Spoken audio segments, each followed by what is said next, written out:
Welcome to the Lean to the Left podcast, where we focus on the key social issues of our time. And one of those issues is suicide, especially suicide among veterans and our young people. According to the 2025 National Veteran Suicide Annual Report, suicide was the 12th leading cause of death for veterans in 2022, and the second leading cause of death for veterans under age 45. Our guest today is Douglas Brinker, founder of Beacon4Hope Suicide Prevention and author of My Shadow: From a Suicidal Self to a Purpose with Hope. Brinker has tenacity, resiliency, and hope for tomorrow. He faced death 8 times, but happily lives to tell about it. Today, Doug is a beacon for hope to the hopeless as he advocates tirelessly to eradicate veteran suicides specifically. Doug, thanks so much for joining us on the Lean to the Left podcast. Thank you, Bob, for having me. I appreciate you coming on and being with us, and I'm looking forward to our conversation, Doug. Now, tell me what brought you to the point of focusing on suicide prevention as part of your career. What qualifies you to do this? There's several factors. Okay. As you mentioned, the 8 faces of death, be it from not just getting hit on a bike at 8 and 18, nearly drowned at 10 years old in a pool, navigating a Navy ship through 40-foot waves, 20-foot rolls, and 45 degrees. My 2 attempts, 25 and 26 years respectively, and then my near-fatal death to an infection in my left leg from Iraq 21 years ago, Memorial Day. So you said 2 attempts. You mean 2 suicide attempts, right? 2 suicide attempts, yes. August 7th of 1999 and February of 2001. Maybe later on, if you want to talk about that a little bit, that'd be fine. Certainly would be interested in knowing what caused that and how you overcame it. So what does Beacon4Hope do, and what does it serve? Who does it serve, and how does it do that? Beacon4Hope, the hope stands for helping one person every day. I came up with this as an inspiration from a fellow Toastmaster, which is a communication leadership organization that I've belonged to for 23 years now. Okay.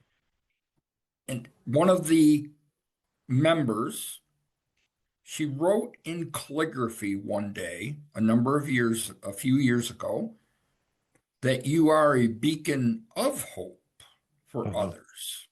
Okay. And I wanted to get creative because that's just my intuition. And so I came up with 4. Okay. Now, there is no specific reason for the number 4 other than when I searched to become an LLC, Beacon of Hope there's many organizations, Beacon of Hope. Okay. So I put the 4 in there, be specific here in the state of Michigan. Excellent. Okay, I understand that. So what do you guys do at Beacon4Hope? I provide suicide prevention speaking, one-on-one coaching, group coaching, to teach people that suicide is a permanent solution to a temporary problem. Through my own resiliency of overcoming my 2 attempts, I teach individuals and organizations how to implement buddy checks, coping skills, how to have that conversation if someone comes to them and says, I'm just tired of life. I just want to be done right now. And actually asking that question. You haven't been yourself for some time. Are you thinking about killing yourself? 99% of us are afraid to ask that hard question because we fear that the answer might be yes. And then what? How do we respond after that? If they do say, yes, I have been thinking about taking my life. How do you respond? You respond by this: I'm here. I'll take time to listen. And can we call someone? And if they actually have a plan set with that individual, call first a family member, then, or first call 911 services to get emergency services rolling, and then call a friend or a close friend or a family member to bring them in and Okay. stay with them. Stay with them until others arrive. Because if you were to say, okay, your family member is on its way or help is on its way, I'm going to leave now. You've just validated, in my opinion, you have just validated for them to go ahead and finish what they wanted to do. You should know you went through that, right? Yes, I did. I led through about the first 35 years of my life. I faced a series of different dark moments, which is in my book, My Dark Shadow, From Oh, a Suicidal Self to a Purpose of Hope. right. From adoption to not knowing who my real biological dad was, to being in a children's home for 5 years, to moving different schools and school districts, to feeling left out, feeling hopeless and helpless, feeling that I was just taking up oxygen and space on Earth. Did your And so service in the military have anything to do with any of this? it may have. I went into the Navy at 18 because I couldn't get into Eastern Michigan University because the counselor told me that I would fail the first semester. Okay. And I thought about that and I thought, I'm already a failure in life because I don't fit in. I Right. don't have a large group of friends back then. And with breakups, with the military of trying to fit in into the Navy, being an introvert, trying to overcome that shyness, while I enjoyed it, there were times that I felt distant from myself and distant from others. As you might know, in the military, you are trained mentally to suck it up, to put those baby feelings or other feelings aside because you have to serve mission first. And even though I actively and happily served the United States Navy for 3 active years, I still came home and I felt like I was missing something. I didn't have purpose. I went through a series of dead end jobs that paid no money whatsoever. I call myself in my book the minimum wage guy Oh, because all of my life up until this point, I really have been a minimum wage earner. I didn't have a career. okay. And so, with the broken relationships, the dead end jobs, just feeling like I'm existing with no purpose. On August 7th, 1999, I took all of my depression medications. I went to a local bar and I sat in the back part of the darkest part of the bar where no Right. one was around. And I spent the next 6 hours consuming my meds and alcohol. Yeah.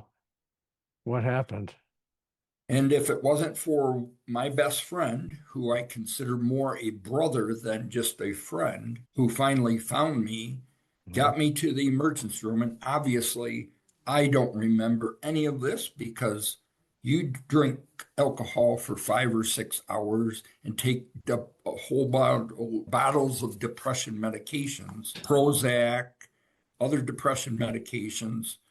And so he got me to the emergency room Yeah. where they poured liquid charcoal down my throat into my stomach and pumped my stomach because they had to save my life. Wow. Now, while this is traumatizing or re-traumatizing to most or all of your listeners, know that there is another way. There is other ways to cope with feelings like I felt. And so I spent 3.5 weeks in a locked mental health unit here in my hometown of Jackson, Michigan. Okay. And I came out and I got connected to mental health services. That today is where I'm employed. So Okay. I've come full circle, Okay. Now, truly full circle. that was your first attempt, right? That was my first attempt. Yeah. And then other stuff happened. I did not go to therapy when I needed to go to therapy. I went to therapy when I wanted to go to therapy. Okay. I didn't follow the orders that were laid out, the plan, the blueprint. I did Okay. not follow that blueprint. In February of 2001, another attempt by a different method, but still another attempt. And so I needed something different, and I needed that jolt in my life. And so I re-entered the Michigan Army National Guard with a signed waiver, and in 2004, I deployed to Iraq with a transportation unit. Okay. And there I served for 63 days. However, on Memorial Day of 2004, I awoke to my legs where I fell down, did not know what's going on. I went to sick call. I had 104 temp. The colonel then examined me, and my leg was almost 19 inches in diameter. This color of my shirt, red, Uh-huh. which is now remember everyone deployed on Red Fridays, but my shirt, my leg was this color. Okay. I had heat generating 6 inches off of it. I had developed a deadly near fatal staph infection from the sand on an abrasion where it led eventually to a medical discharge from the military Oh, in wow. November of 2004. Wow. Wow. That sounds awful. I'm glad you're okay today. I Yeah, I'm guess. banged up with a lot of things, but you know Yeah. what? By the God's grace, Yeah. by God's only grace, am I here, obviously, still. And now I've discovered my purpose. I've discovered my work, that this is my purpose. My purpose is to help others understand that suicide is not the answer to their problems. And the work you do is focused on veterans, but you also work with young people, correct? Yes, I've went into schools. I've went into schools and shared during their leadership development day. I have shared, and I have actually had students stay after and meet with a certified clinician who has shared that they've been bullied, they are suicidal and such. And that's what my goal is, to draw out. If I have the opportunity to stand on stages and speak, my goal, my optimum goal, is to draw that out of people so that they understand that they don't need to carry that burden that weighs down so much them in their life, that they feel the only way is to take their life. What do you think is behind the volume of teenage suicide today? Bullying. The school districts, it's appalling that school districts allow bullying and racism and other disparities to occur in the classroom.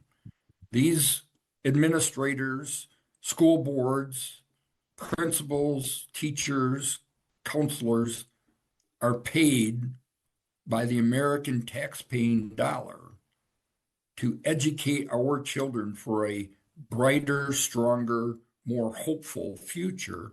Mhm. But there's many school districts that the administrators do nothing or do very little. And I know that all too well because my own niece attempted 12 years ago at 13 years old to take her life because she was bullied and the school district did nothing. And today, she is a graduate from Central Michigan University with a degree in psychology. Excellent. That's wonderful news. I'm glad to hear that.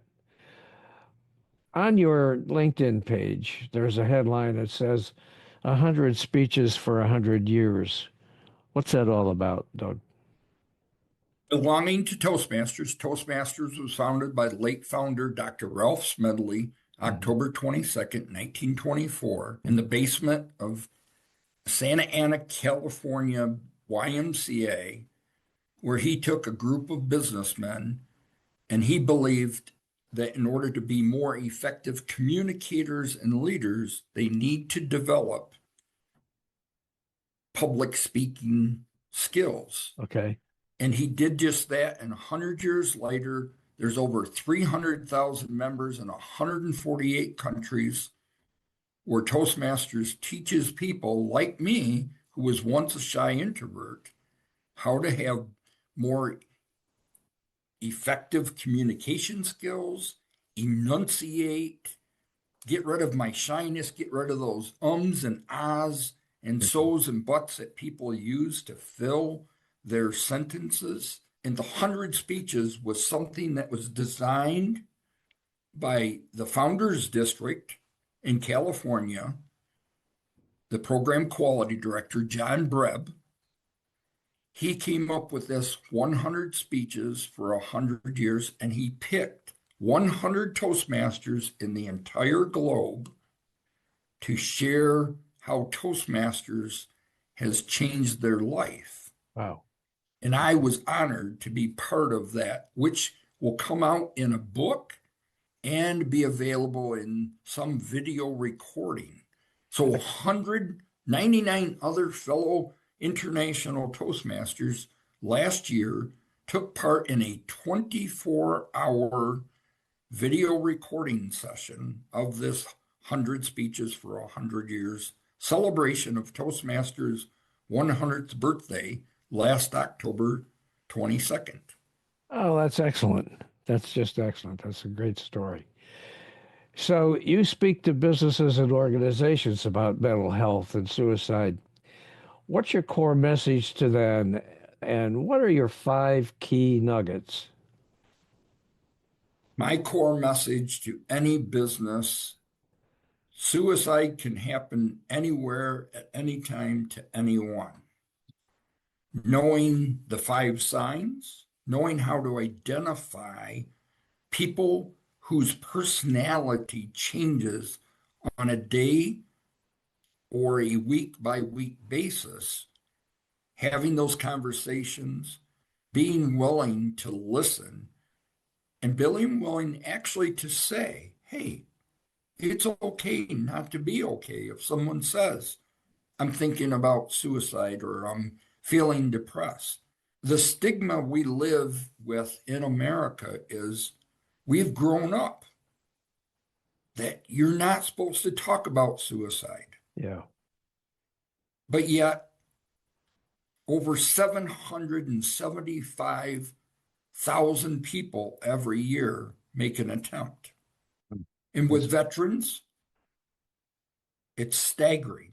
It doesn't matter whether it's one a day, 22 a day, 42 a day, which is the more realistic number, probably. And with cutbacks and everything, we're going to see that number drastically and sadly increase over the next year or two. My Thanks. message is simply this to businesses and organizations: Okay. offer mental health counseling, offer people like myself and other certified individuals, professional suicide prevention speakers. There's a number of people internationally that will come in.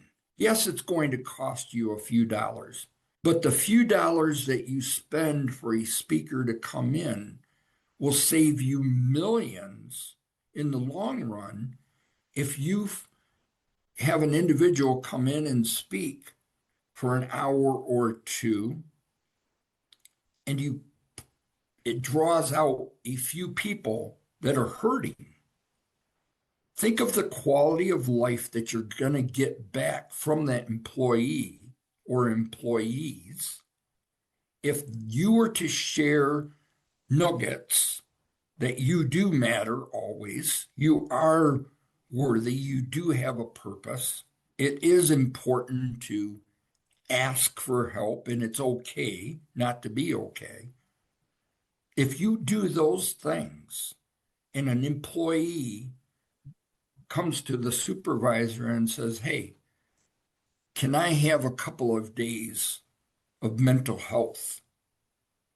We all need self-care, but how many of us actually do self-care? We live in a world where the dollar controls everyone mentally. Yeah, that's a shame too. It is. Yeah, I have a strong feeling that one of the major problems with this country today simply is greed. Greed, greed. And it seems to be evident everywhere you look. Anyway, you mentioned the cutbacks. I presume you're referring to the cutbacks within the federal government, the VA specifically, probably, HHS probably as well. Give me your thoughts about the importance of the VA to American veterans overall.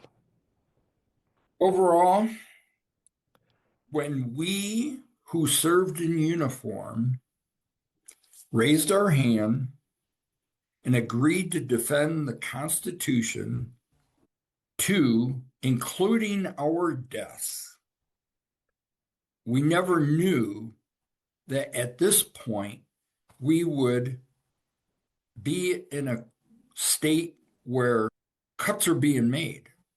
Do you know that the average veteran has to wait a minimum of 30 days for an appointment? And that's before the cuts. That's before the cuts. I know firsthand because I just returned earlier this morning from an appointment Okay. that was scheduled last fall. Wow. And then I found out last month that the doctor who I was supposed to see got fed up with the system and left, but no one called. Oh my And as goodness. someone who holds both a bachelor's and a master's in communication, we have so many forms, so many vehicles of communication today. I never was communicated until my primary doctor last week asked me, how's your sleep doing? And I Incredible. said, I'm supposed to have had an appointment 2 months ago, and I finally got into a clinic today Wow. where I have sleep apnea severely, Yeah. and I stopped breathing 63 times in an hour. Oh my God. Wow. Wow. But because of my post-traumatic stress Yeah. and other factors, I Yeah. am not a candidate to wear any device. So I'm trying to get the Aspire device. Yeah. But with the cuts, the VA works Monday through Friday, 8 to 5, Yeah. or 2 to 10, 3 to 11, 11 to 7, whatever. They work just 8 hours a day, 5 days a week, 40 hours. They don't work overtime. Everybody else in America works overtime, but the VA doesn't. And Why? then they want to make cuts. Yes, there is a way to do it effectively. What that is, I don't know. I don't want to know.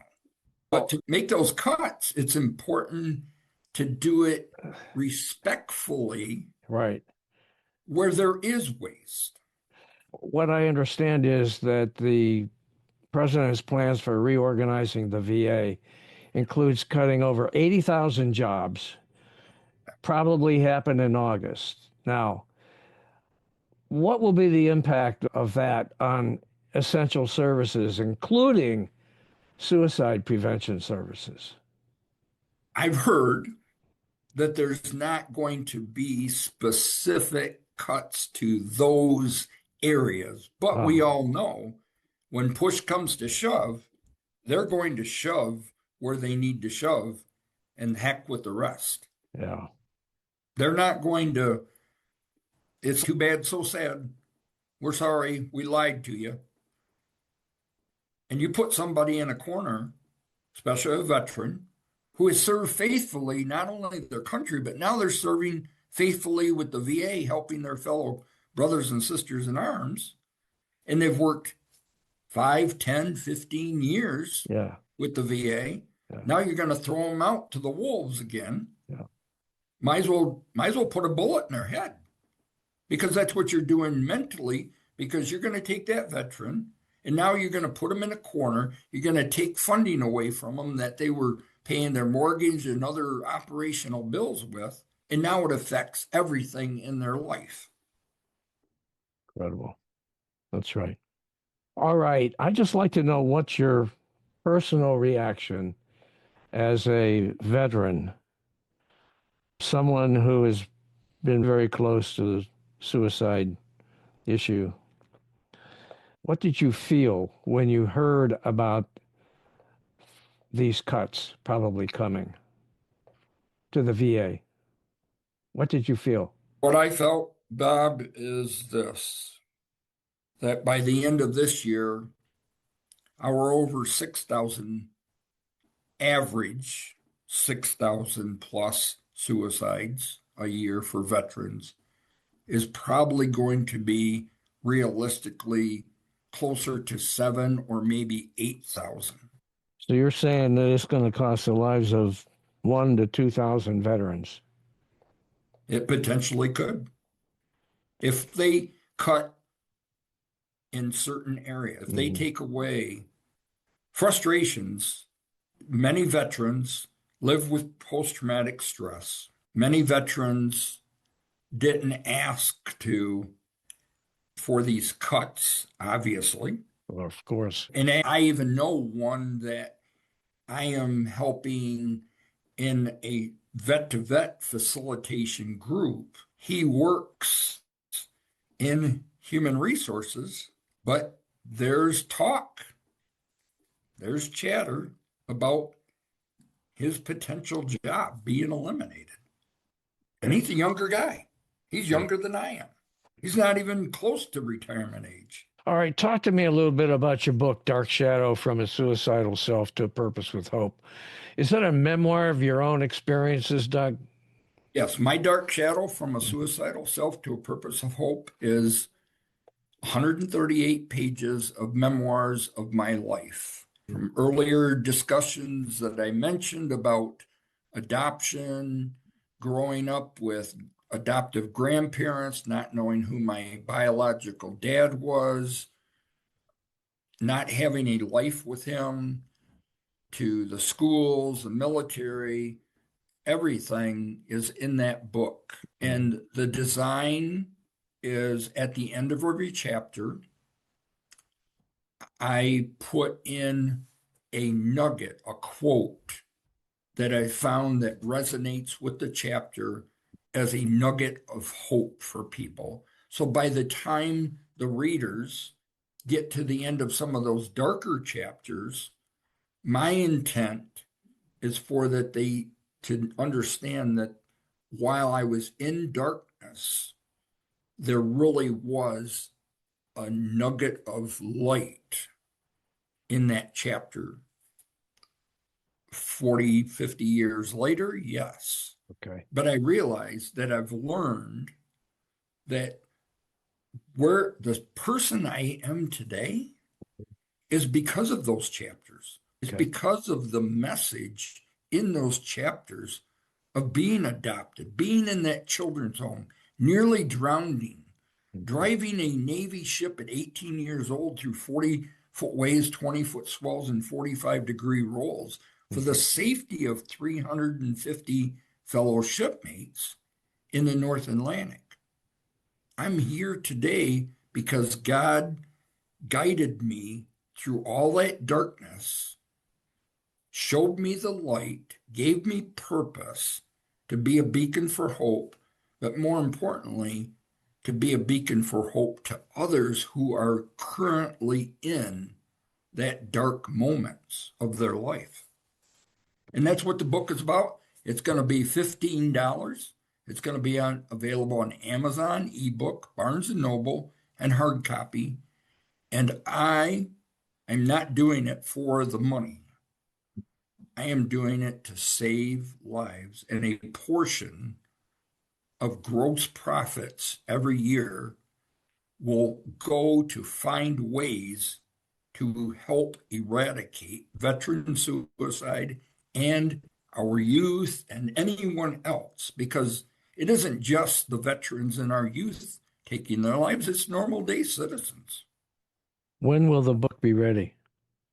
The book is in final edits at the publisher right now, and it's due to go to print by next week, and it will be available. My hope is that it's available by Memorial Day weekend, if not just thereafter. Okay. And there'll be a big book signing at a local Barnes and Noble here in Michigan, either in Lansing, Michigan or Ann Arbor, Michigan. Okay. And it will be available in hard copy. I'm going to generate actually a pre-order QR code where people can pre-order the book before it goes to print. So when it comes back from print, then it can be distributed. And then I'm going to do a book tour. I'm 110 days from retirement. October 3rd is my last day, punching a clock, Okay. Where ending do, my job life, but I'll never be off the clock and retired, because until God calls me home, I'm going to do everything internationally to save lives. that's excellent. Watch for this book on or around Memorial Day, folks. And Doug, if you send me that QR code and any other info when you get closer to publication, I'll try to put a little blurb out for you too. I do appreciate you coming on today with us. Do you have anything else you'd like to add? I have a couple of things I'm going to show you as I pull it up. I'm going to show you so the readers will take and know what the book cover will actually look like. I Okay. did have to go through VFW permission at the national office because it does depict me in my service cap. Okay. And this is my book cover. Oh, excellent. Why don't you send that to me Sure. and I will put it up with the video so people can really see it. And In the back of the book, so I'm going to leave you with this. Have you lost hope in your life and struggled finding purpose to live? For anyone, especially for those who have ever felt the same, this heart-wrenching, inspiring memoir is a reminder there is always hope. My Dark Shadow from a Suicidal Self to a Purpose of Hope is a story of a man battling his own inner demons, finding hope and light to the other side after a long battle with suicidal thoughts. Through connection, reflection, and community of support, he was able to overcome and lead a new life, find joy in the new life around him. Okay. Hey guys, I'm Bob Gaddy, founder and host of Lean to the Left. I'm excited to share our new book, Hijack Nation, Donald Trump's Attack on America's Greatness, co-authored with political analyst and professor C.J. Waldron. In Hijack Nation, we delve into the unfolding story of America's political landscape through a series of essays from leantotheleft.net. We explore how Donald Trump's presidency has transformed American politics, challenging our values and institutions. Hijack Nation isn't just a book, it's a call to action. It invites you to reflect on what it means to be American in a divided political landscape. Together we can reclaim our nation's greatness. So get your copy of Hijack Nation today. Visit leantotheleft.net and click on the Books tab to learn more and to order.